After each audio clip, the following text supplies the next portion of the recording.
Matur suwun wis ngancani aku selama iki,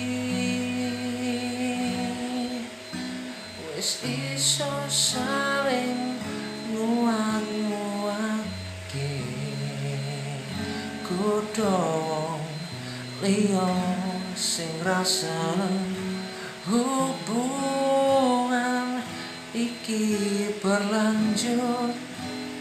Tak mlaku ning jaba banter tenan angine, saya dewasa